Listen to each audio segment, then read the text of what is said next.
Hi, I'm Will, and this is the 31 Days of Lifetime, a sort of advent calendar for One Tree Hill fans. I've made it my mission to watch every single offering in Lifetime's 2020 holiday catalog, but I won't be doing it alone. Each day I'll be joined by a special guest or guests that will help me dig into these instant Christmas classics. Today, I am joined by the love of my lifetime, Eaton York. Hello, Merry Christmas, Will. Merry Christmas, Eaton. We're going to be discussing the 20th film in Lifetime's lineup, Too Close for Christmas. When Haley accepts an invitation to spend Christmas with her sister's new in-laws, her seemingly perfect holiday takes a turn when Paul, Haley's brother-in-law's brother, unexpectedly shows up. Still harboring a grudge against Paul for ending her last relationship, Haley reluctantly spends time with Paul and slowly realizes she may have been too quick a judge on him. Too Close for Christmas premiered on December 4th, and it stars Jessica Lowndes and Chad Michael Murray. So, Eaton, what is your relationship with Lifetime original Christmas movies? Well, I have to tell you, I'm normally a tried and true Hallmark girl. She's who gets me through, November and December. But I am a Lifetime movie fan in general. I love just a good old classic Lifetime movie. So I figured it can only go up from there. So these are Lifetime movies that could be Christmas related or about murderers and kidnappings? Oh, murderers, cheerleader murderers. Mm-hmm. Murderers who are cheerleaders. And always based on a true story. Loosely. Oh, of course. I guess I'll ask this. Are you a Chad Michael Murray fan? I wouldn't say I'm a Chad Michael Murray fan, but I enjoy looking at him. He was instrumental in the formative years of my gay youth. A Cinderella Story, duh. Naturally. One Tree Hill, Gilmore Girls. Yeah, he's there for all of that. Truly, as we were growing up. Him and probably like 5 other blonde men that could have been interchangeable, but he stuck out enough to the people casting this Lifetime movie. What did you think of our 2 leads? I thought they were great. Their performances were the most noteworthy of the entire cast. They were a convincing love story. It was great. They were great. You felt like they had chemistry in this movie? For the most part, I think they did. I feel like I believed her feelings much more at the beginning of the movie than I did at the end. But, that's how all these movies are. You have an hour and 45 minutes where they don't like each other, and then in the last 15 minutes, it wraps everything up. See, I love having an expert on, because a lot of my guests have not seen very many, if any, of these types of movies before, so it's nice to have someone who is coming in on the same page, knowing the trappings of a Lifetime movie, knowing that there will be 15 minutes at the end where the most plot takes place. Yeah, that's how all fairy tale endings happen. Cinderella. Exactly. Romeo and Juliet. Yep. A lot happens in those last 15 minutes. That's true. So the main conflict of this movie, of course, it's always about the romance, but they've got to give it a little something extra because it can't just be a romance because that's never developed enough. So we've got this woman who is the least related to this family, and she, for some reason, is the one who takes on the weight of handling all of the mom's Christmas planning. What did you think about that? When watching this movie, I really just have a note of my stream of consciousness, just like thoughts and things that stuck out to me. And one of the first few things I said is the mom is suddenly very sick.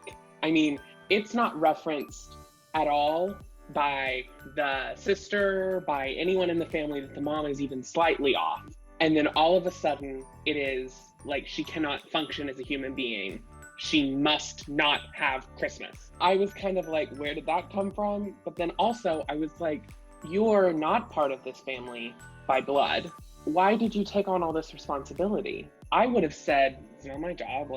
I'm the guest. Yeah. I don't know you guys. I think that also shows something as to who she is as a person, because I would not do that. I think, she wanted to be there for her sister. Let's say that. She wanted to make sure that she had a great Christmas. I think 2 things about this scenario stuck out to me. One, the fact that the mom was deeply, deeply ill made this horrible escapist Christmas movie of 2020. I think the least escapist. I was like, oh my God, I don't want to hear about someone being too sick to celebrate Christmas. I also felt like it really reinforced gender roles, which was weird. Yes. It was like, it felt like this woman had to do all the work because the mom was sick and then her sister was pregnant, and she's like, well, I'm the only woman left. And I'm like, there are 3 well-enabled men that could do these jobs. Let's talk about that. The brother-in-law, so the sister's husband, he was completely useless throughout this entire movie. And at the end he goes, we're pregnant. And yes, you as a family are pregnant, but you're not pregnant. There's a line, I'm going to include this clip because I have to, because it was the only line that physically made me wince in pain, that maybe I've seen this whole holiday season. Okay. I was involved. What do you think of that side plot? I thought it was nice that it wasn't about a new relationship like a lot of these do. It was just kind of there. I did like the sister, though. I thought that she was good. I kind of wish that she was just the lead. It bothered me the whole time that she was supposed to be the younger sister. I don't know why. It just seemed like she had more of the role of the older sister. No, that is surprising. I feel like a lot of these movies, they're like, the older one isn't married because she's too focused on her career and you know, the clock's ticking, which again is like, oh, you can tell that 45-year-old men wrote this script. How common is it for 2 brothers to marry 2 sisters? Now, see, that's something I raised. That's a question I raised. And I asked my mom, who's a lawyer, and she said that there's nothing like illegal about it at all.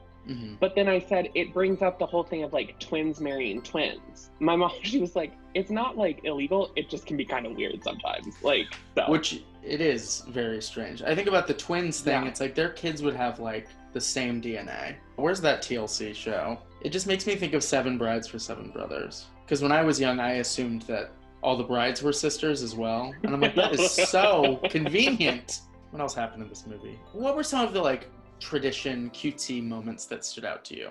There was the ice skating. I feel in every good like romance Lifetime Hallmark movie, there's always an ice skating scene, and one of the members of the couple is always bad. I did notice that ice rink is the smallest ice rink I have ever seen in my life. Yeah, I mean, it literally looks like the size of a bathroom. And you know, there was like Christmas cookies. That's, you know, we see that everywhere. Oh yeah. But it does the job. Oh, it definitely did. I thought there were a lot of really nice acting moments, especially from Chad Michael Murray, which, you know, how often can people say like, I thought Chad Michael Murray was the best actor in this film, but it was just like a nice character moment. I think they were probably sitting outside drinking hot cocoa, I would assume. And he was just talking about like his life and why he travels, and that was nice. Yep. I felt the most genuine connections in that moment. So that was good to see. And because of that, you're going to ask him out. Right. What's his P.O. box? I do have his IM username. Yeah, I found him on Kick. Then on the opposite end of that, I felt like at the end, Haley was playing it up maybe a little too much that she was upset. Everyone's like, you're pregnant, Merry Christmas. And every shot, she's in the background just like, so funny when he's like, I got us a carriage ride for Christmas. And she's like in the back of the driveway, just like. That was a moment for me because the mom was like, oh yeah, of course you can stay. But then at the beginning of the movie, when we found out the mom was sick, she was like, no one will do Christmas without everyone in the family. I was like, come on, mom, this is your main like character trait. Don't let her miss Christmas. I liked that actress too. I was sad that they wrote her out for hours of the movie. I feel like her time and she was her resting. time, right. The actress was, not the character. Her time in isolation definitely changed her. I don't know what she was watching in there. Probably some Lifetime movies. Now that's a wormhole. Do you think that Lifetime exists in the Lifetime cinematic universe? I think it has to. I don't think anyone can be that happy and love Christmas that much without Lifetime in their life. Oh, that's beautiful. Would you pay to watch a crossover between the Lifetime movies? I'm not sure what they would do. Maybe they would fight. Yeah, I think I would. It would be kind of like a romance action kind of hybrid movie that I think would be a nice break from all the romance that we get this month. They have some people who could easily be action stars this year. They've got Chad Michael Murray, Mario Lopez.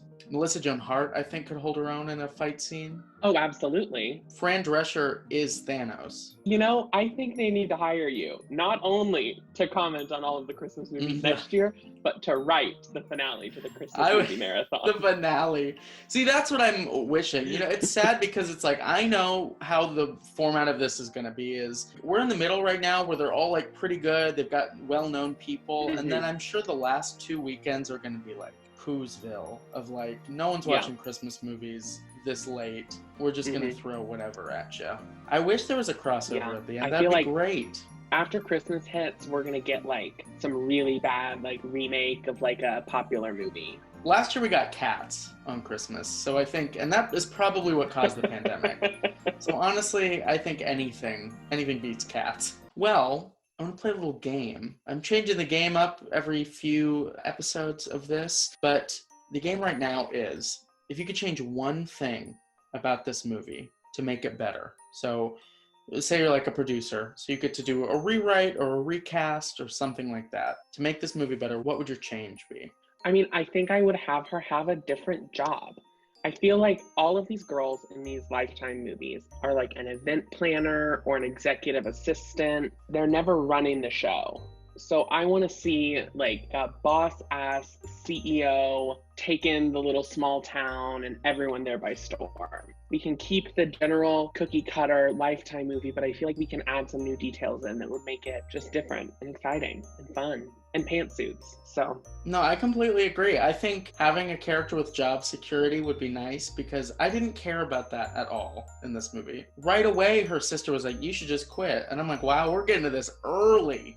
I guess the last thing that we really have to comment on is sort of like why they didn't like each other, which I thought was confusing, weird. He ruined her wedding, which is like, I think a really big thing to get over in a week. Yeah, they seemed to be too friendly for it to have been that big of a deal, but also it wasn't quite made out to be a big enough deal that she would be mad at him. So that then by the end of it, when they're like making out in the fake snow. Yeah, it was weird. I'm also sad that her ex never showed up. That should have been the conflict at the end, maybe. So before we wrap up, I've got 2 questions for you that I ask all of my guests. First, Chad Michael Murray as, I forget his name, to be honest. Paul. Paul. Chad Michael Murray as Paul. On a scale from 1 to 10, how dateable is this character? I would say like a 7. There's a couple of red flags, but I feel like they're red flags you can kind of work out through some communication. But I feel like he's handsome and he can take on some good adventures. We love a man who'll travel and, you know, he's going to Switzerland on Christmas. He's got some money in the bank, so. He's got some money and some issues with his family. And that's all you need in a man. And then the second question, who would you say is the MVP in this movie? Oh, the red dress that she wears to the gala. That red dress, I mean, she was very overdressed for the rest of the people at the gala, but I feel like it gave her that Cinderella moment that I think was great. But if I had to pick a person, I think I'd go with the sister. Yeah. I really liked the sister. She had a couple pieces of dialogue that I thought were great, but that's not her fault. She's just doing her job. Well, Eaton, where can people find you if they want to follow you this holiday season and beyond? If you want to follow me this holiday season, I am on Instagram mostly at Eaton, E-A-T-O-N, P as in Paul, Y-O-R-K like the city. Eaton P York. Follow me. I'm lots of fun. Eaton, thank you so much for being here today to talk about this movie with me. And thank you for watching. I'll be back tomorrow to discuss Let's Meet Again on Christmas Eve with Jeff Pierpoint. And every day this month to talk about a different Christmas flick. If you had a holly jolly time watching this video, you can go ahead and hit that like button. And if you want to follow me into my descent into Lifetime madness, you can subscribe and press that little bell icon, because every time a bell rings, you'll get notified about a new video that I post. I'll see you next time. Merry Christmas.